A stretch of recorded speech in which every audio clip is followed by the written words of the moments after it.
You are now listening to Talk Your Jits podcast.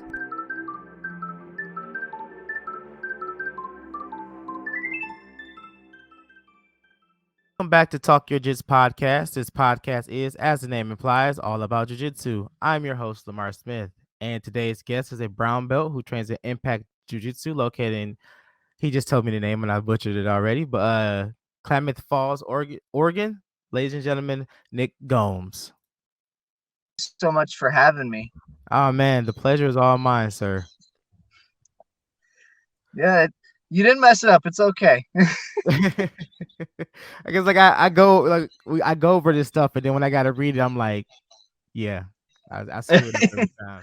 I do that too. Wait, how did I say that again? Right, like how did I say I'm already recording, so let's just keep it going. But yeah, man. First and foremost, I'd like to show my appreciation for you coming on and doing this episode with me, man. Thank you again. Yeah, well, thank you for having me. Like I said, after we had messaged on Facebook, I started doing some research on your podcast, like I told you, and been listening to it since we last talked. Oh man, thank you, man. Thank you. But without further ado, man, let's get the ball rolling. Go ahead and introduce yourself one more time if you want, and let's hear about your jiu-jitsu journey. Okay, so I am Nick Gomes. I am from originally I'm from Fresno, California, actually. And I moved here to Klamath Falls, Oregon in 2014. I had started jiu-jitsu actually in Fresno when I was about 16. And then became a bit of a jiu-jitsu nomad after that, or jiu-jitsu gypsy. Just traveling around from school to school until I ended up here and really committed to doing jiu-jitsu in one place for a long period of time. I've been with this school for about 8 years now. But I was a white belt for 3 years before I had showed up here. So that was an interesting bit of my journey, going from place to place. I did MMA for about a year, and then went back to jiu-jitsu, and then stopped doing jiu-jitsu for about a year, and then for the last 8 years, I've just been real consistent. I see. You finally hit that brown belt. So yeah, you must be doing something right? Yeah, it was a bit of a challenge. The brown belt was shocking for me. I didn't think that it was I didn't think it was the right time. And then I got the opportunity to compete like 2 months after my brown belt. And the tournament that I went to it's a submission only tournament. So, and it's a round robin, so you get to compete with everybody in your division. Only one brown belt showed up for my division, so we did three matches against each other. Nice. Instead, and he smoked me. He smoked me pretty good, but it took him 3 rounds to do it. First 2 rounds were draws, and then he finally submitted me in the third match. Oh wow. So I felt good after that. Oh yeah.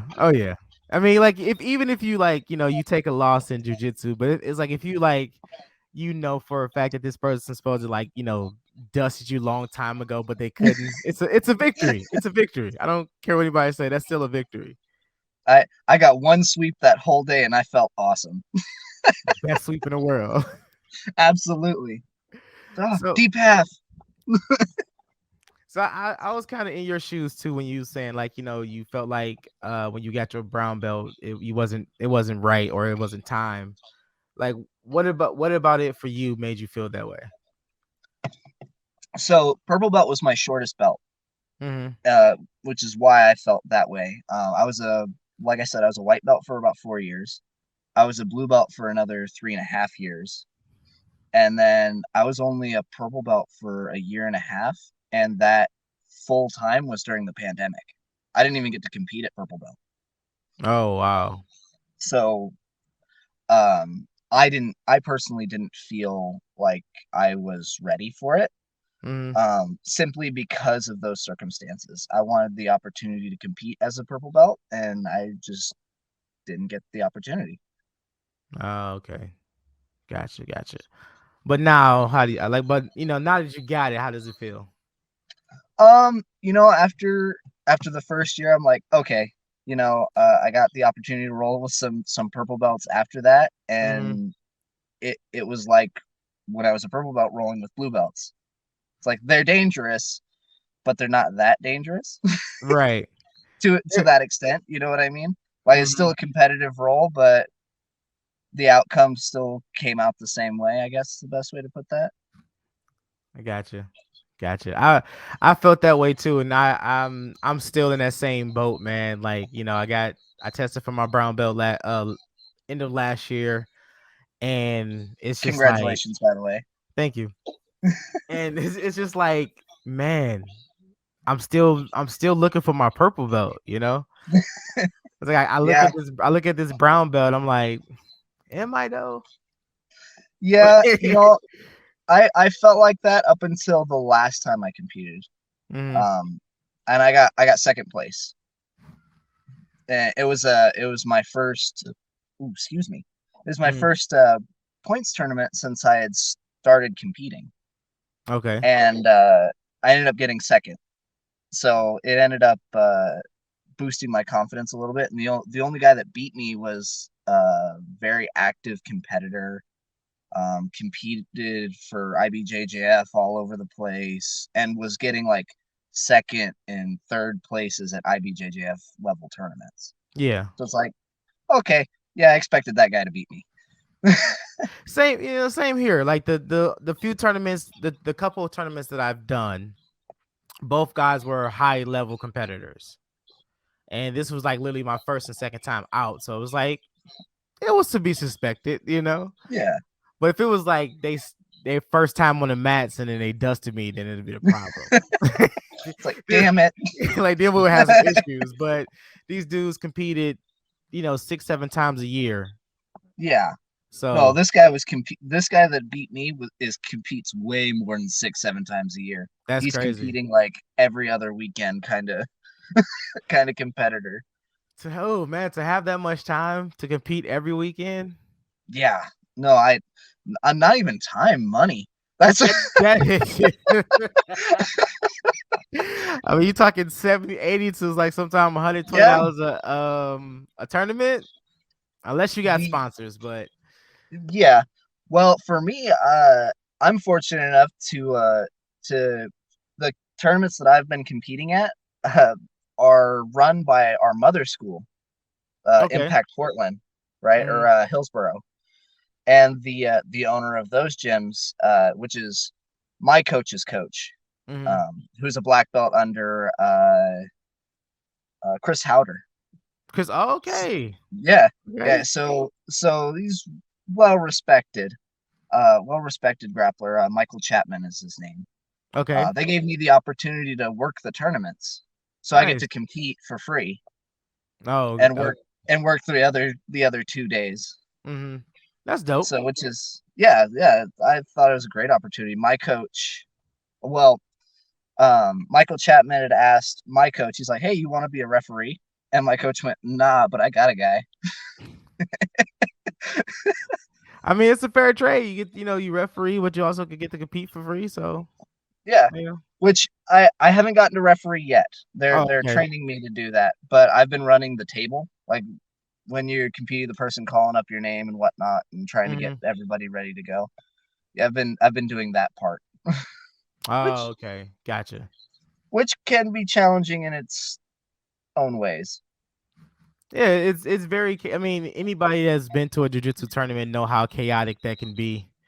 Trying to, you got all these names and bodies to try to find and remember. So, I'm always trying not to mess up everybody's, trying not to mess up anybody's name.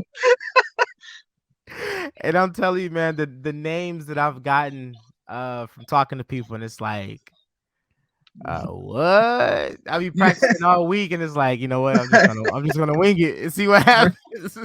We're just gonna shoot your shot and see if it happens. Right, see what happens. They come on, they correct me, or they come on and say, "Oh, you pronounced it right." I'm like, all right, just go with that then. If you get it right, then that's a positive, right? Right. Yeah, I take it as a small victory, right? Always. So, the school that you're at now, you said you've been there for like the past 8 years, correct? Yes, yeah, a little over 8, but yeah. So what's been the reason why this school in particular that you stuck with versus your other schools? Um, it reminded me a lot of the first school that I was at, Mm-hmm. and I ended up having some issues with one of the upper belts at at that school at the time, who was a younger man, and I was high school age, so it could have just been maybe hubris, maybe it was just a misunderstanding, maybe one of our egos got in the way. It doesn't really matter now, but Mm-hmm. it had the same family environment and the same kind of vibe, Mm-hmm. and I just ended up latching onto it. Gotcha. And that's very important, like the vibes and the flow of the school. Because I've been at my same school for coming up on 6 years, and I don't think I could train anywhere else because because of how we are, how our vibes are with the school, and even the people that trained at our school that's gone somewhere else, they're like, it's nothing like it. Yeah, It just feels weird not being at your own, your home school. So that's exactly. that's definitely important. Yeah, that's absolutely important. I've always felt like a good vibe in a school, because I had been to some schools that, there was a black belt that I tried training with when I was still very, very fresh, still Mhm. very, very new. It was probably a year into my jiu-jitsu and was looking for a new school. And he was closer to my house.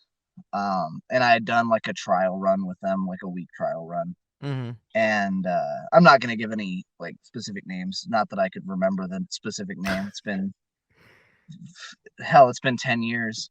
Mhm. Right. but but he had tried to lock me into a contract, like a 2-year contract to train with them. Mhm. And I, being the smart ass kid that I was like, well, I have the first month's tuition on me right now. And he was like, fine, I guess I'll take it for a month and you don't have to sign the contract.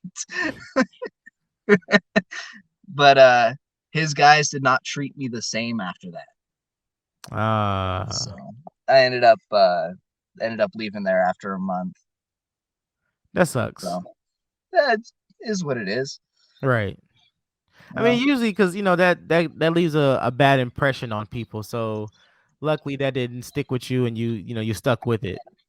yeah, yeah. I ended up just ended up all over the place in Fresno, all Mhm. over the place. And it's a big place. It's a major city.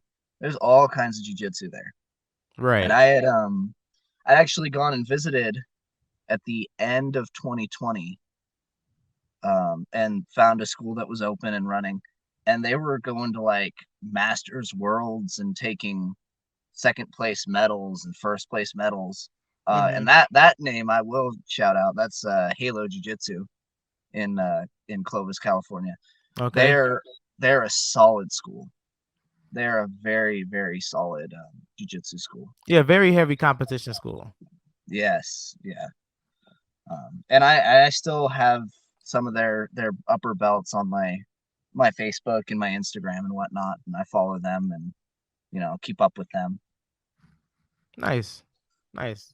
It's always good to keep in touch with those type of people. Even if Oh you get a yeah, chance to just shoot the shit or discuss jujitsu related stuff, and yeah, always absolutely. good to learn from other people.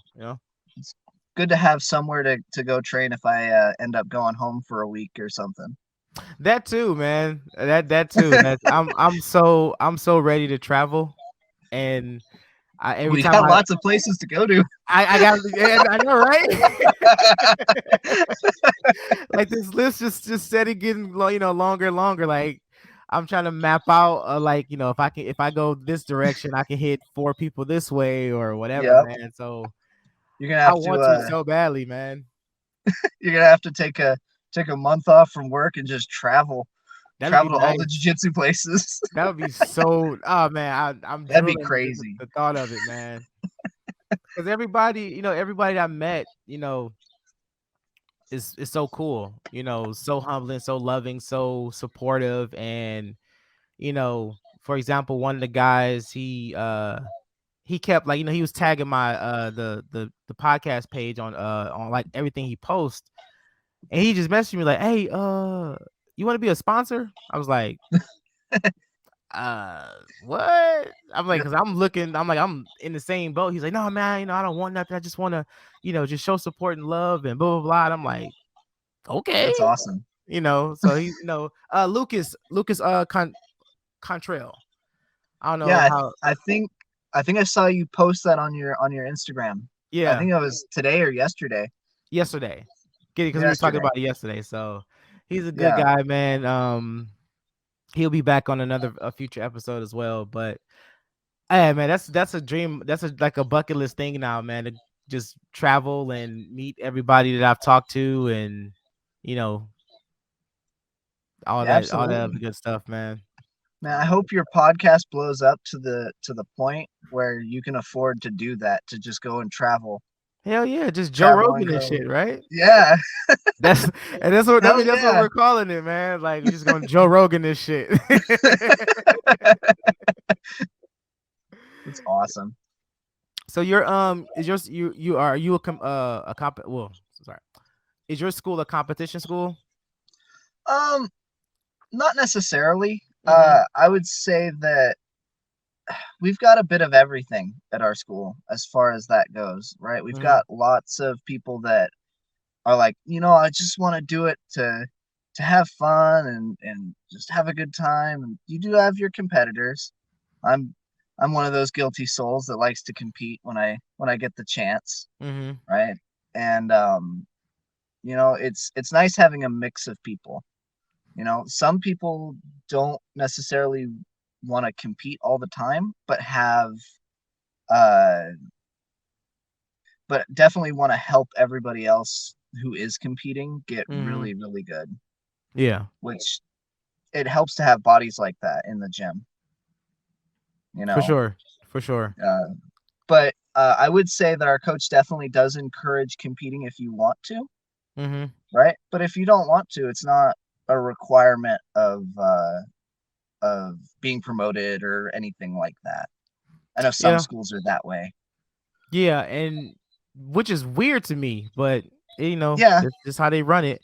But yeah, our school like that too. We don't like if you want to compete, you can. If you don't, whatever. Because it's me and a possible like two other people that I guess you want to say are the like jujitsu competitors, but yeah. it is what it is. Oh yeah, absolutely. Yeah, our coach, as far as promotions goes, he promotes based on how your skill has improved, Mm-hmm. not necessarily how your skill does competitive wise, Right. It's right? it's yeah, your personal growth.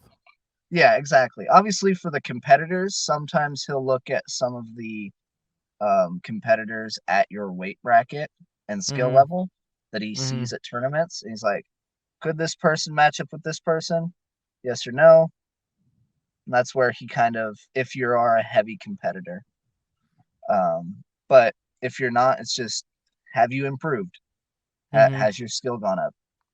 And he can be, I don't want to say he can be a bit harsh about his promotions, but he can be a little stingy. Stingy, I guess, is the best way to put that. I wouldn't say I don't think it would be stingy. I think it's just cautious. The other one is forgetful. Or that too. That too. he'll sometimes impromptu give stripes on people's belts.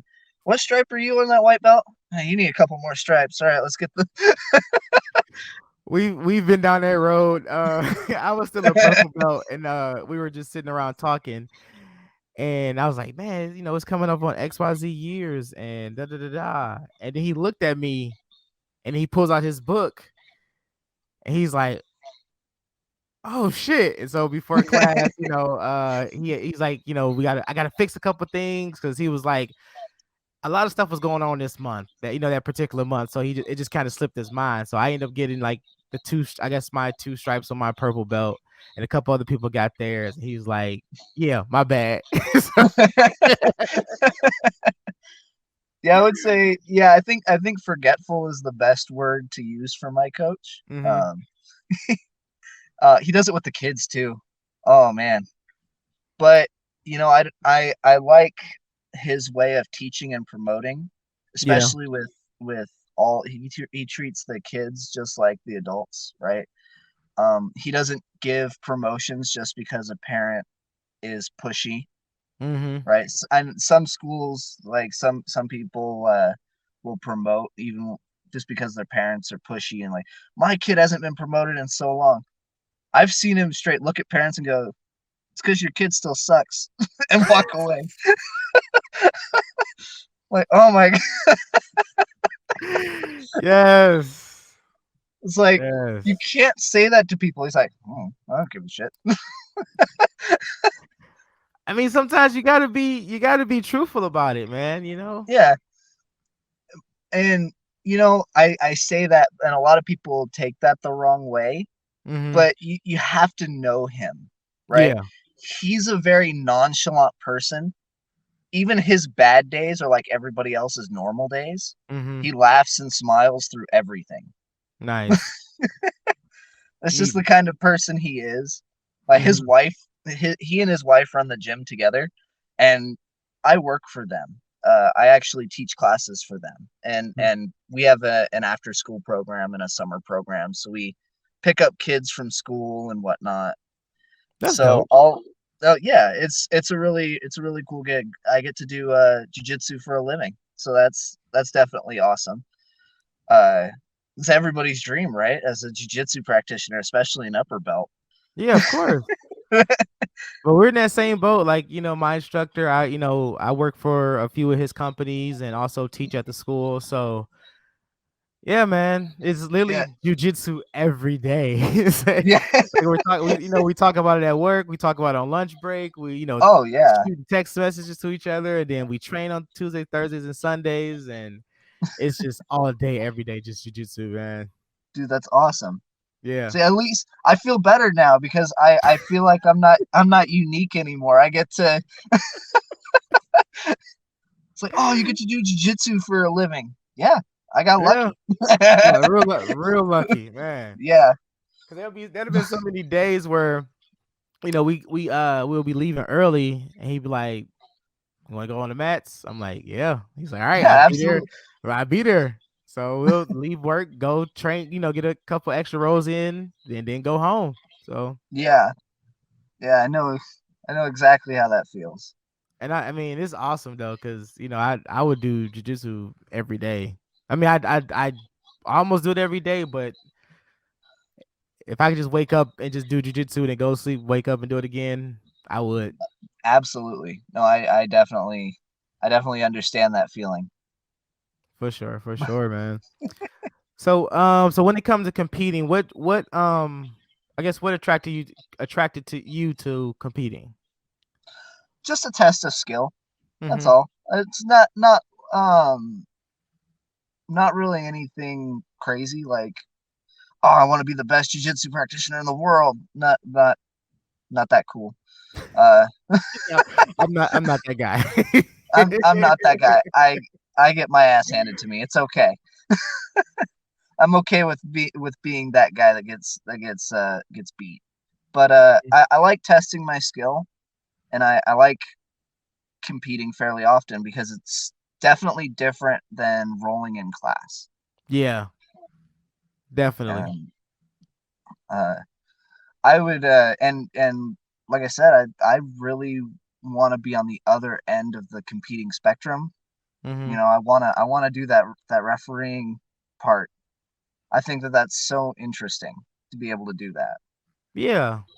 For sure. I mean, for sure, man. It's still a part of the culture that we love so much, and like, yeah, you get to see an aspect of it that you, in a sense, you normally see it in class, because Yeah, you're upper belt, so you're watching, you're making sure everyone's is rolling and not trying to hurt each other, and you're coaching right then and there. So you're basically doing it already, Yeah, exactly.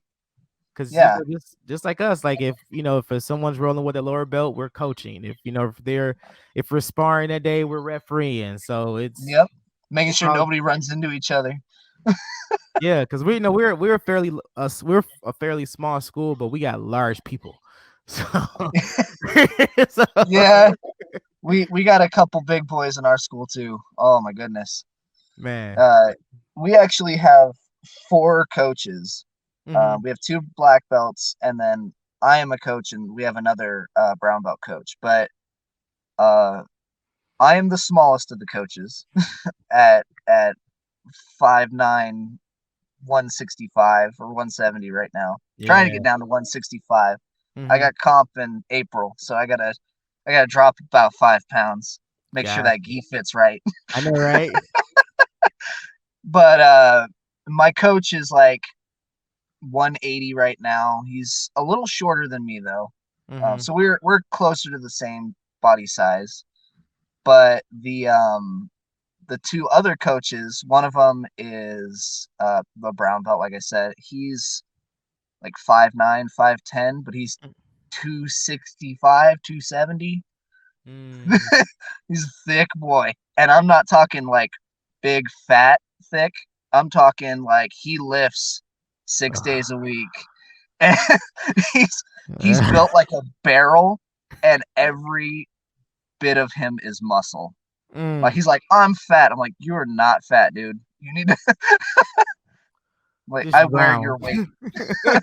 I wear your weight. It's not fat. I know, right? Like And my then the other no, go ahead, go ahead. no, I'm sorry. The last coach is like 6'5", also 270, 280, black belt. Oh god, He could dude. beat you with skill, but he decides to just submit you with rib pressure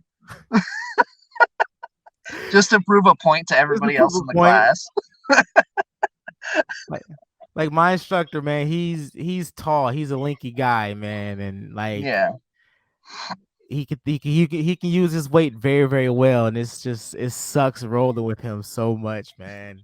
Because like if you don't, it's like he's such a trickster when it comes to jujitsu.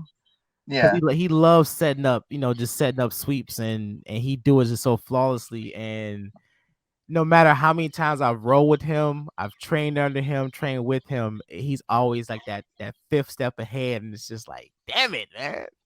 So Sounds like sounds like my little coach. Oh man, you got to be careful rolling with him. Half guard. Half guard is his favorite place to be, and he mhm. will sweep you every time. I I, like playing half guard now. yeah, it's a different system, you know. Mhm, Um, I very much because I'm such a small guy, and for a long time did not lift. When I started doing jujitsu in high school, I was 130 pounds damn, with the gi on. small guy.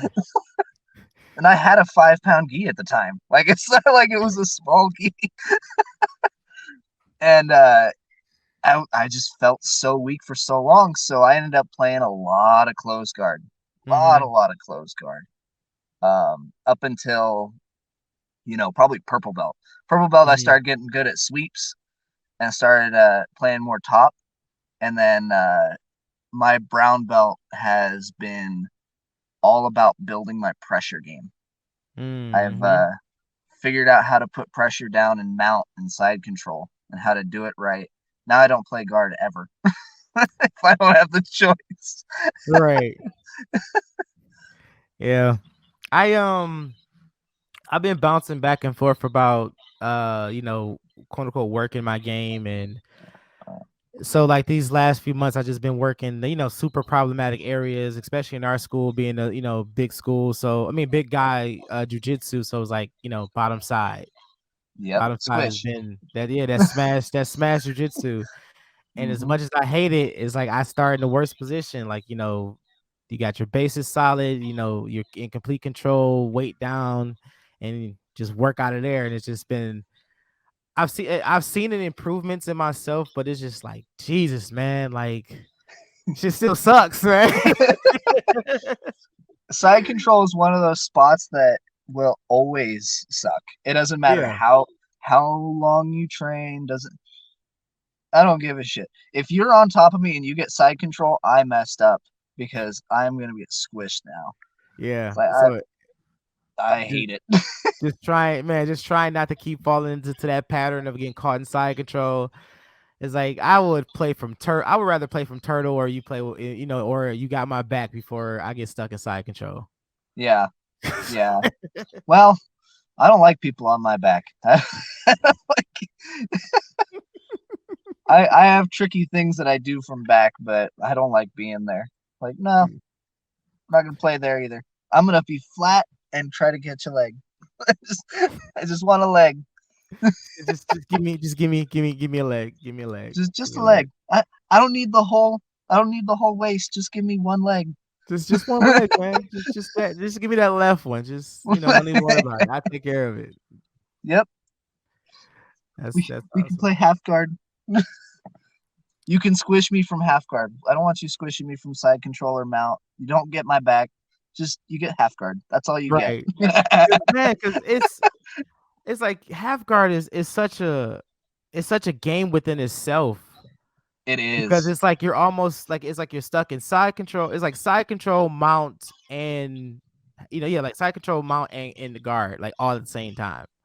So it's Yeah. like, man, you really have to slow things down and think at that position, Yeah, absolutely. I've found that for competition wise, I get stuck in half guard way too much. I let people flatten me out way too easily. Mm, It's a position that I've been trying to expand my knowledge on yeah, because that I hate being squished like that. Oh, especially in competition. It's like, especially for like points competition, like the last one. I was like, I don't want to give up anything because I don't want anybody to score points from here.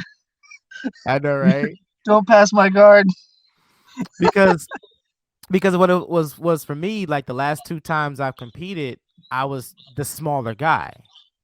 Oh, So it was just like, oh my goodness, dude. Like no matter how much I drop down in weight class and I still become and I still be the smallest guy. yeah. So That's why every time I compete, because now that I'm lifting, I've been lifting for ooh, going on 2 years now. mhm. Um, I've been lifting weights for going on 2 years. Powerlifting mostly, Okay. and people are like, why don't you just compete at the 180 weight class where you walk around at? Like all those guys are 6'3". I'm not, I'm not gonna do that. I'm I know, five right? nine. I know, right? I'll cut the 15 pounds. It's not a big deal. I just stop eating sugar. Stop eating sugar and stop eating flour. I I'm know, good. right? Dealing with long limbs is kryptonite to me, man. Oh, it's a nightmare. Ugh, It is a it's damn nightmare. At because least at lightweight, they're all my size. so I got some kind of fighting chance, right? Yeah, absolutely. At least they're Because not outpowering me now. we got a blue belt. Love this guy. His name is Nick, and tall, linky guy. Yeah. And it's like fighting his legs, man. It's like he moves that much, and he's regarding. It's like, come on, So yeah. I'm that guy, except I'm not long and lanky. Mm-hmm. I have super flexible hips. I can bring Mm. my knee to my chest without without a lot of movement, without a lot of extra movement, That's which is a goals right weird. there. That's goals right there, man. Yeah, my hip movement is really odd for most people. I can curl up real tight. How do you do that? Like, I have better hip flexibility. You're not gonna be able to. This isn't a taught skill. This is a there's some things you can teach, but this isn't one of them. So this ain't it. Yeah, like the coach I was talking about that squishes me, the brown belt. He's like, I'll never be good at triangles. Dude's 5'9", 5'10". His legs are so short. he's he's just real long in his torso, but he's got little stubby legs. Like he barely locks guard around me. Oh Like, wow. but he doesn't need a good guard game. He doesn't. Mhm. It's he's a big guy who's has experience in judo and like a black belt in aikido and all these other martial arts and other skills that he can rely on for stand up. And he's like, if I do stand up with him, he's throwing me.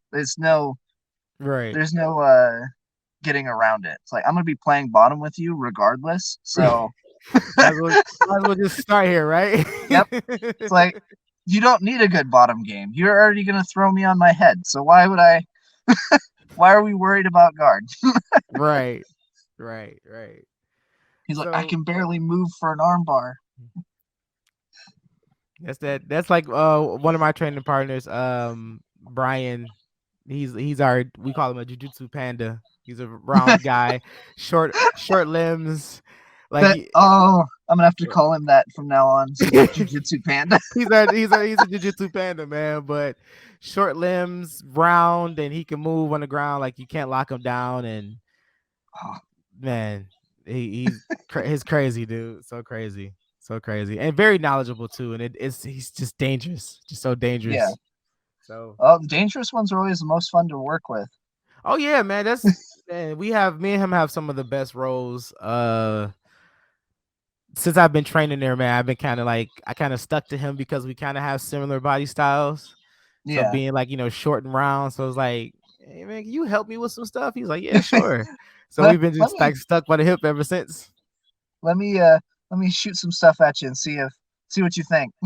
That's what it was, man. Because it was like, like I said, our instructor, he was a bigger guy. Then we had a couple small guys, athletic size, and I'm looking at them like, well, I can't move like that, and this is no way in hell I can do that.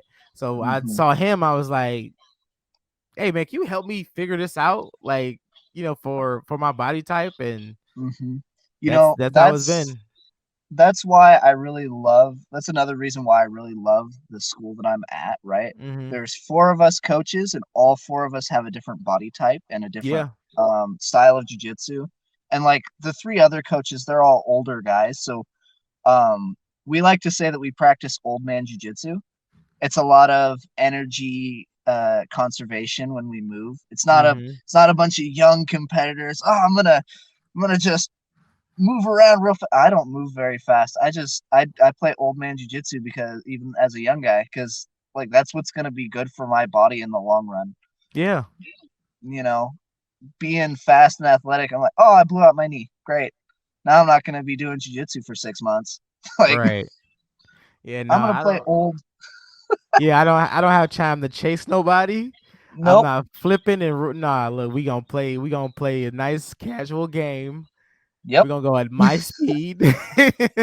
So yeah. Because our white belts outspeed me and get to guard or get to side control. That's fine. I can escape now. Right. I was like, now we can play. Now you stop moving. Because rolling with spastic white belts, man. I'm like, you want to, snatch and flip and roll out, dude. If you roll out of anything, I'm just gonna let you go. Like, no. Go ahead. I've had instances of that with some people. I do my mounted armbar a little odd, right? Which is and actually an advice from that other brown belt coach. Instead of falling backwards for the armbar, I sit forward. Yeah, so belly down. Yep.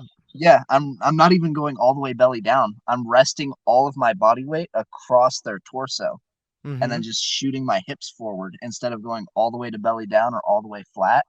So now my partner's wearing my weight, and I'm extending that arm while I'm sitting on top of them. Well, I'll post my free arm on the floor to keep them from to keep me from falling forward and breaking their arm. Yeah. Because if I just fall forward with momentum, I'm gonna jack up somebody's arm, and I got people trying to kick out my arm. Yeah.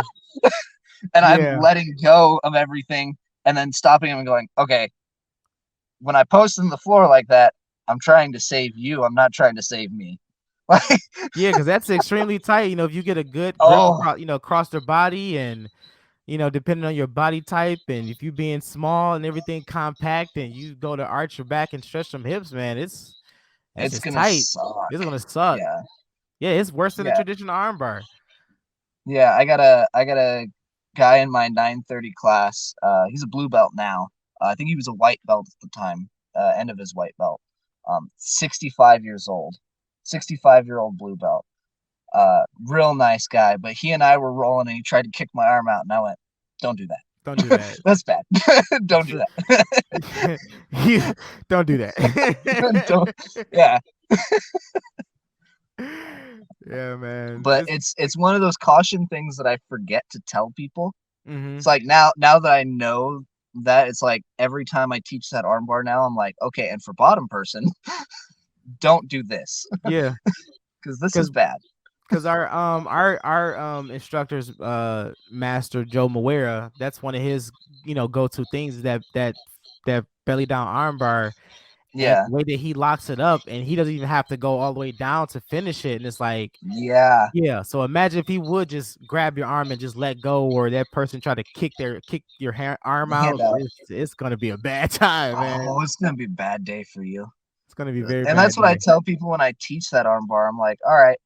When I teach it, I'm like, all right, if you really want to jack somebody up and we're looking to win that 33-cent gold medal, I'm just gonna throw my hips into it. But in class, be nice to your friends, or you'll run out of friends very quickly. Yeah. and this is the wrong place to want to do that, right? Yeah. Like, yeah. It's no worse feeling than seeing someone being like alienated because no one wants to roll with them because they always hurting people. You don't want to be that guy. Nobody wants to be that guy. No. Yeah. You don't want to be that guy. You don't want to be that guy. No, nobody wants to be the guy who hurts everybody. But I feel like there's one of those in every gym, and it's usually a spastic white belt. A spastic white belt or a wrestler. It's always one of the two. it's usually like a brand new wrestler or still in his white belt wrestler, just trying to hurt people. Not trying to hurt people, but trying to strength out of everything and just don't do that. That's a no. But there's some guys like that you just can't break the habit out of because it works for them. Mm-hmm. It's like, I mean, which is okay, but don't do that to us. Like, don't do that to people in your gym. You save that for tournament. Like save that for the people we don't have to go home with. Exactly. But we're not saying be malicious and break people's arms. So just get that out there. Just no. Be mindful. Just a disclaimer right there. Like, we're not intentionally trying to hurt people, but no, be mindful. Never trying to intentionally hurt people. Yeah. But shit happens. Yeah, it does. It does. It always happens. Like I'm still dealing with injuries from one of our wrestlers. I'm not gonna say his name, but he's gonna know who this is. But ankle, my toe on my right foot hurts. Elbow still jacked up. But yeah, it comes with the sport, right? Oh yeah, absolutely. Yeah, I got both my knees are janky. My left elbow's it randomly locks out, and then I have to straighten it out, and it'll pop real hard. Oh. And that's from competing. That one's from competing. Both my shoulders are jacked, my lower back, my neck. A small guy being stuck in closed guard, I got rolled over on my neck plenty of times. And then as a blue belt and a purple belt trying to be that cool invert guy, it doesn't work when you're 160 pounds. So try invert. That was dumb. Yeah. The big guys just look at you and go, no. Put your head down. You're under me now. Get comfortable. Yep. I'm gonna fucking squish you now. Because it's even funny to me, like being a guy my size. I'm like 222, and being folded like a pretzel. And like my wife be like videotaping my rolls, and it's just like I'm just like folded like this under somebody. It's like it's just not. I'm like this should not be a thing, man. You're like, I don't normally touch my toes like this. Thank you. I mean, but they say jiu-jitsu is like involuntary yoga, right? Oh yeah. Well, the other analogy I like to hear is folding laundry while somebody's still in it. Somebody's still in them. Like imagine folding your clothes with someone still in them. God, and them not wanting you to. Right, and them not wanting you to. You're being folded in your own clothes against your will. Oh yeah, it's a terrible, terrible time. Terrible, but we love it though. We get up every day and do Oh, it, right? oh yeah, absolutely. Wouldn't change I it for used the to, world. God, I used to get up at 4 o'clock in the morning and go do it. We used to have a 5 a.m. class, and at the peak of my training, there's an MMA school here in town that I also teach for. Okay. Now, at the time, I was going through a rough time. I had my ex fiance and I had broken up. Her and I were together for a long time, 5.5 years. And I was sleeping at somebody else's house, at a friend's house, in their guest room and whatnot. And the week after we had separated, I had looked myself in the mirror and went, you know what? The MMA school here in town has 3 5 a.m. classes. We have 2 5 a.m. classes. I don't have anything else better to do. I'm going to every jiu-jitsu class that I possibly can. I know, And right? I was at 5 a.m. classes 5 days a week. I was at the 9:30 class teaching it 3 days a week. I was at the night classes 3 days a week. Like that That's was fire. that yeah, that was the peak of my training. Nice, Um, man. and life issues will do that to you. One of two things will happen. You'll either look yourself in the mirror and go, I don't want to do anything, or you'll look yourself in the mirror and go, fuck that, I got to do something. Gotta do something. Yep. Yeah, that was me when I was preparing for my brown belt, man. I was, me and my wife was going through a bad patch, and I just put so much time in jujitsu, like every Yep. day training, going to the gym, going to training, going to the gym, going to training. So Yep. yeah, either you're just gonna stand there and crumble from it, or you're just gonna grow and just outlive it, man. Outgrow it. Yep. That's you got to do what you got to do, Yeah, and got to do what you gotta do. yeah, it was a weird time in my life. Mm-hmm. Very odd time in my life, but past that now. Yeah, Way past that now. way Now past that. I got my my first brand new baby. Got my stepkids that I love dearly. So Congratulations, man. That's awesome. thank you. That's awesome. So we gotta ask, man. So who, your top 3 people, man? Who would you like to roll with? Like, who would you want to roll with? Hmm. You know, um, I would love to roll with uh what is try I'm terrible with names. I am Let's so terrible with names. Uh what is his name? Ryan Hall. I'd love to learn from Ryan Hall. That's the Yes, best that I'd love to get to roll with him. He's the best triangle guy in the world, and triangle's yes. kind of my game. Mm-hmm. I love the triangle choke, and he plays a very, very solid triangle. And you know what's funny? All the MMA fans are like, oh, he heel hooks everybody. The dude's a fucking animal from his back. Like, just because he heel hooks everybody because it's the easy thing to do in MMA Mm-hmm. doesn't mean that it's necessarily what he generally likes to play when he's doing jujitsu. Right, right. Dude's a And, savage. oh yeah, that dude is a phenomenal grappler. Mm-hmm. I'd love to get to train with Mackenzie Dern again too. I Yeah. got the opportunity to go to one of her seminars in Bend. Well, it wasn't Bend, it was Sisters, but Sisters is like 20 minutes away from Bend. It's a Okay. small town. There's a local uh, gi brand here in Oregon, War Tribe. Okay. They're a pretty well known gi brand, but they're based in Sisters. And Mm-hmm. they when they moved to Sisters, they put on summit events. They did like a weekend seminar. It was like 4 days or 3 days of world class grapplers.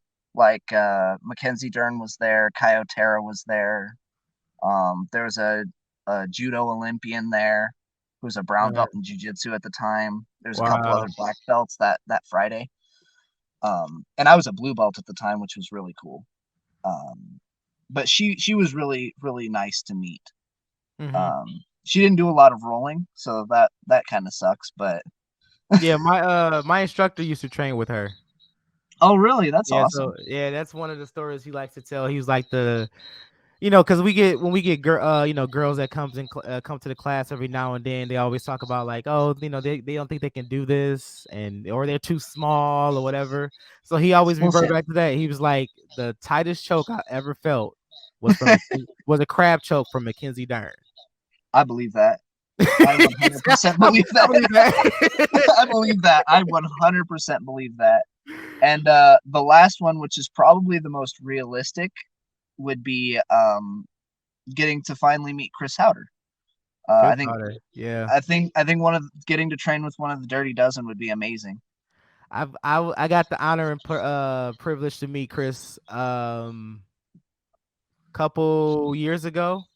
He was here in Sterling Heights, Michigan, you know, doing a seminar at one of our sister schools, and the dude's awesome, man. Like the dude is this awesome, obviously, like, you know, a mountain of wealth of knowledge and just all around just humble guy, man. So my coach loves telling a story about him.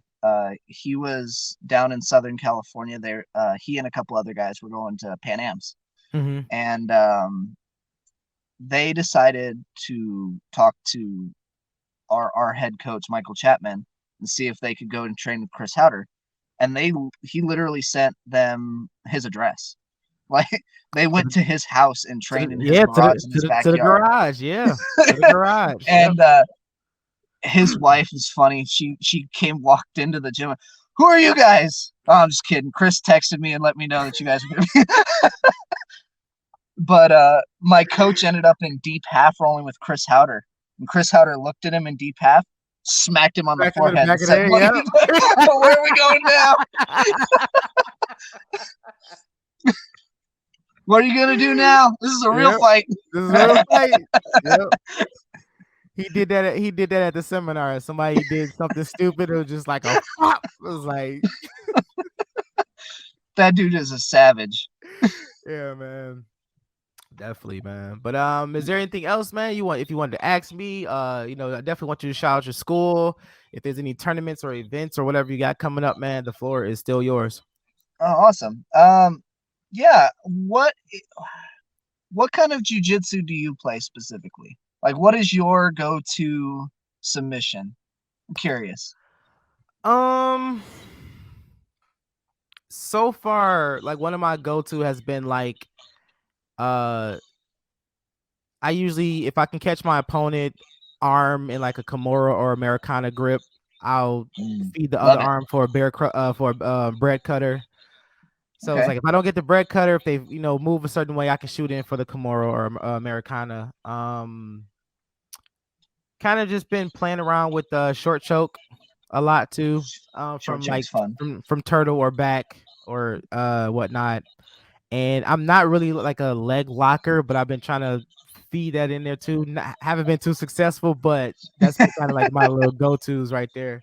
Trying to get better at it. Yeah, trying to get better at it, man. Because, you know, and especially like, you know, trying to really get into no-gi more, because that's kind of like the thing people do is leg lock. So yeah, definitely trying to learn that and whatnot. So you got to watch leg locks and no-gi.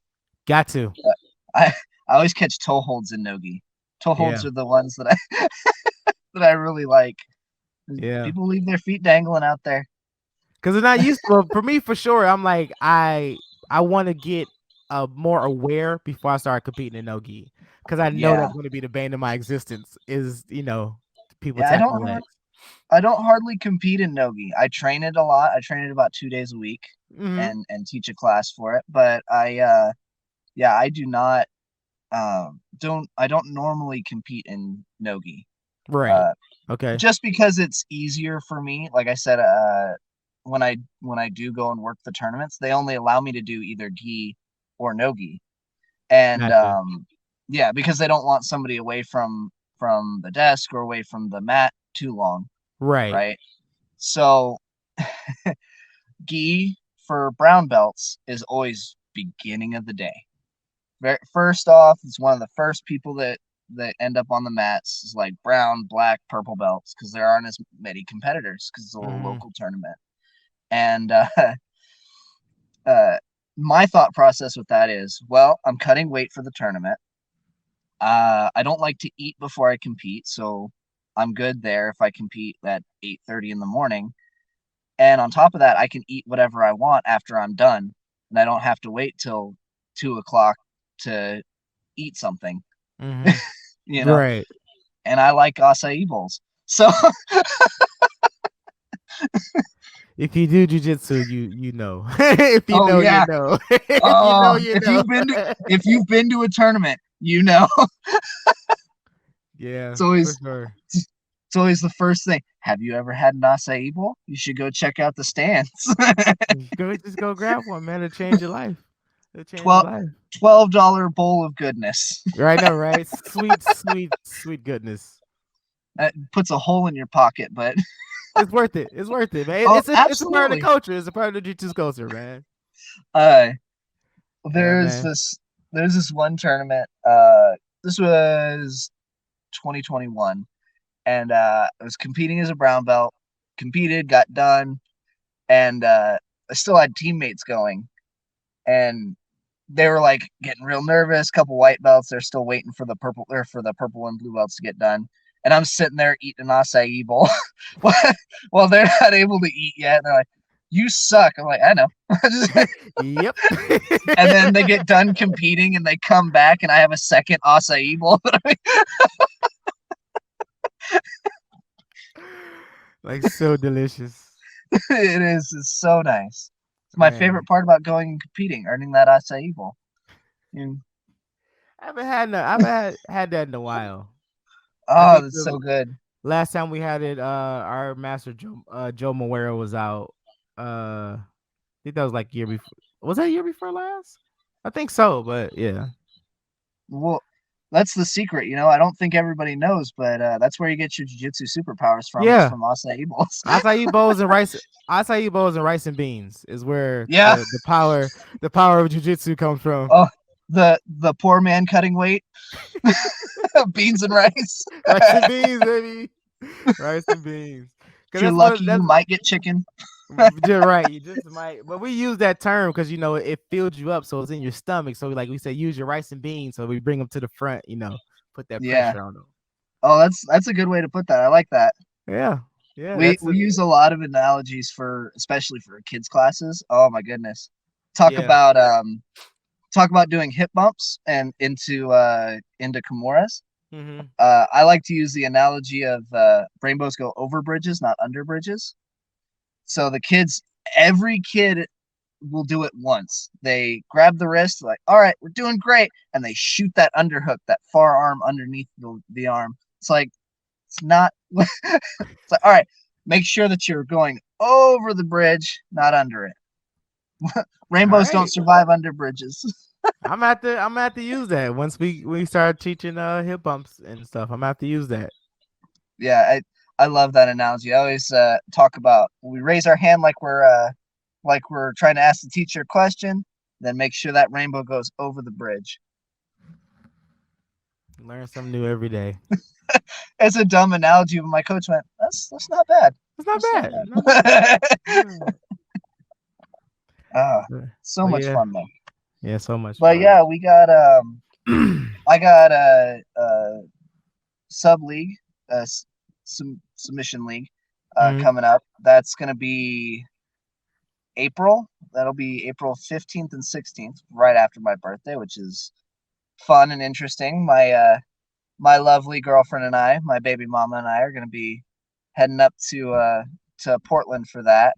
We have a baby appointment to the specialist, so we're gonna take a bit of a family trip and head up there for 4 days. I'll work for 2, but we'll have 2 to relax too, so that'll be nice. It's her birthday that Monday before. It's my birthday that Wednesday, so her and I are gonna spend some time out of town, which will be nice. Okay. And then I'm going to be competing like a lot this year, actually. So we got the one in April, Sub League in May. There'll be one in June. Or no, there'll be one in July, not June, and then September. So it'll be an interesting year for me. Nice. As far as competing. Like, I don't know if I'll compete in all of them, but I'm going to definitely try. Yeah, that's me too. I got Grappling Industries in April. Oh, fun. Yeah, Grappling Industries in April. I want to say Grappling Industries in May. Okay. Tap Cancer out in June. That's a good one. I think another Grappling Industries in like another one in August. I feel like Grappling Industries is where it's at for competition. Yeah. Because like you get the most bang for your buck with Grappling Industries. Yeah, And I had that's how a I good time feel. at my with them. Yeah. Yeah, and that's how I feel with Sub League 2, which is the local one that I'm going to, this next one. Mm-hmm. Because both of those tournaments have they're both round robin.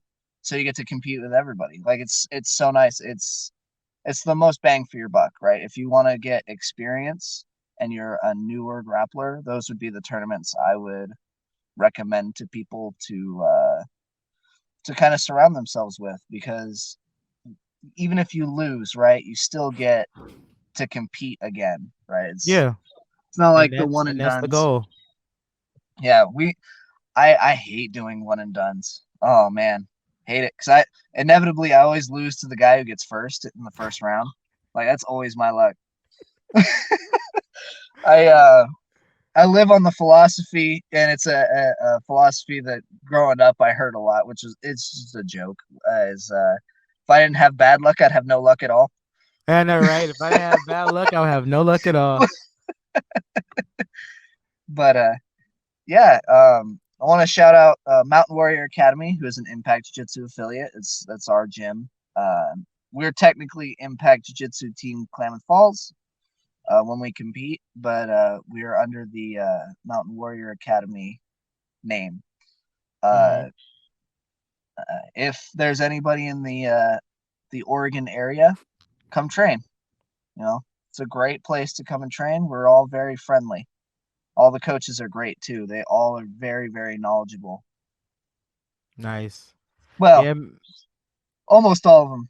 Sometimes Yeah. I can be sometimes I can be hit and miss.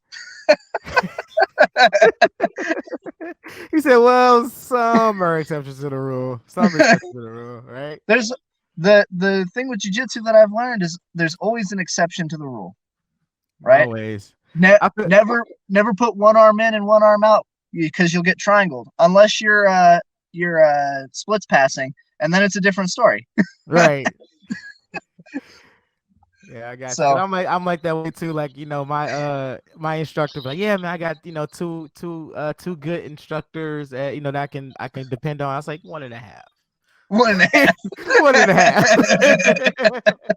Yeah, I'm that coach too. I'm like, this I look at some moves and go, maybe this is bullshit. like yeah, we're not gonna teach that. We're gonna go on to something else. Yeah, you know, my girlfriend just started doing classes with us this past week, like brand new. And I was like, you know, we could teach the armbar from mount, but that's a lot of steps and a lot of movement for a new person. Let's just do the Americana from mount. This is simpler. just keep it simple, man. Always kiss. Keep it simple. Keep it simple, stupid. But, you know, Lamar, it was awesome talking to you today. I really appreciate you giving me the opportunity to come on and tell my story a little bit and get to bullshit with you for a little while. Yeah, you know, man. It was really, really awesome. Yeah, the pleasure is all mine, and I will definitely keep in touch with you, man, to hear about how the tournaments go, and you know, definitely will have you back eventually, you know. That is one thing that I want to hear though before, because I keep listening to the podcasts that you have on your Spotify, and they're all from December. Like I look at the timestamp, like December 17th, December 12th. I'm like, how did your tournament go in January? That's what I want to know, because you haven't put out an episode after that yet. So I want to know but personally. I came in third. You got third? Yeah, I got Out third. of how many? It was just 3 of us. Oh, because it that's was okay. supposed to been, yeah, it's fine. It's supposed to been more, but you know how tournaments go, people don't show and they end up bringing someone up from the purple belt division because there was no one in his weight class, so we just did a Yeah. three-man thing. But I did a lot better than I did in my first tournament. That's all we can hope for, man. And that was good enough for me. That was good enough for me. That was my victory within itself. So trust me, I've been the second of 2 before. I know how that feels. Yeah, me too. But it's like, I passed her out. It was 2 of us. Like we came in second. I'm like, I lost, but whatever. You should only feel bad if you're the only person in the bracket and you still get second. Like, that's when you should feel bad. It's a one-man bracket, but I came in second. Like, I don't know how that works. But I know how that is with competing. The last tournament I went to, there were 4 of us signed up, and one guy got DQ'd at weigh-ins. He walked up to weigh-ins, had his gi on, or he got called to the bullpen, had his gi on, and I'm watching him, right? And he steps on the scale with his gi on, jumps off the scale, takes his gi top off, and then jumps on the scale. I'm like, this dude's missing weight. Like, as soon as I saw that, I'm like, he's missing weight. And no shit, last person to go up on the scale was him. He jumped on the scale. Guy went, "You're overweight." And he's like, "Can I weigh in with my gi top off?" Dude's like, "No, you can't weigh in." It's like, you need to sit down and read the rules, dude. You can't weigh in with your gi top off. Right. It's like, that sucks for him. And they ended up having to change the bracket on the fly, but which ended up being funny because for a points tournament, it ended up being real weird, right? Mm-hmm. I got put with the guy who got first, and the guy that was left over got put in a bracket by himself, and then whoever lost the first match got a second chance. Mm-hmm. And I ended up beating him in my second chance and moving on and going against the same guy who beat me in the first place and lost again. So this is just one of those days, man. One of those days, man. But I know how it is competing. People drop out or they don't show. It always sucks, man. You paid $70 to come compete and you're in a no-show. Yeah. Like, that. People do what they want with their money, yeah. Yeah, I mean, I'm gonna be there regardless. That's $70, man. I got kids. Oh yeah, definitely. I've already asked for the time off. I already know what day I'm gonna be there. I know how long I'm gonna be there. Yes, sir. It's like, oh, I didn't ask for time off soon enough. Dummy, don't do that. No, because it's cool because, like I said, I work with my instructor, so he already knows. So it definitely helps. Like normally my boss, which my coach is my boss, but realistically, his wife is the boss. Like, let's she's in charge of scheduling everything and doing all that. She is the lover to death. She's the hard ass of the two of them. Nice. He's the jokester, she's the serious one, and they really do mesh well together as far as working, because